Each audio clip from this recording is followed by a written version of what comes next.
సంకటహార చతుర్థి అంటే ఏమిటి? ప్రతి నెల పౌర్ణమి తర్వాత వచ్చే కృష్ణపక్ష చతుర్థిని సంకటహార చతుర్థి అని అంటారు. గణపతికి అత్యంత ప్రీతికరమైన ఈ వ్రతం మన సమస్యల నుంచైతే దూరం చేస్తుందని అందరూ నమ్ముతారనమాట. వ్రతం ప్రారంభ నియమాలు.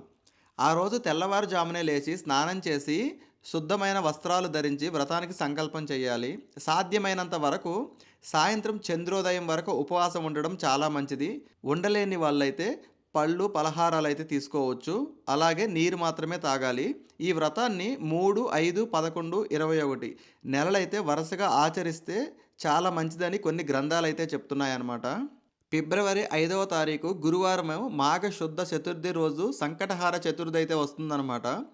ఈ పవిత్ర దినం గణపతి స్వామిని సంకటాలను హరించే ఈ వ్రతం పిల్లల దీర్ఘాయువు, కుటుంబ శ్రేయస్సు కోసం చాలామంది అయితే పాటిస్తుంటారు. మీకు దగ్గరలో ఉన్న టెంపుల్స్‌కి అయితే వెళ్ళొచ్చు అనమాట. ఆ రోజు ఉదయాన్నే ఇలా పూజ అయితే ఉంటుంది. మళ్ళీ సాయంత్రం అయితే మనకి మళ్ళీ పూజ ఉంటుందనమాట. ఉదయం పూట, సాయంత్రం పూట 2 పూటలైతే గుడికెళ్ళాల్సి ఉంటుందనమాట. మీకు దగ్గరలో ఉన్న టెంపుల్‌కి అయితే వెళ్ళొచ్చు. అక్కడికెళ్తే మనకి హోమాలు అవన్నీ చేస్తారు. చాలా మంచిదనమాట. చాలామంది ఎంతోమంది అయితే ఈ సంకటహార చతుర్థి వ్రతంలో అయితే పాల్గొంటారు.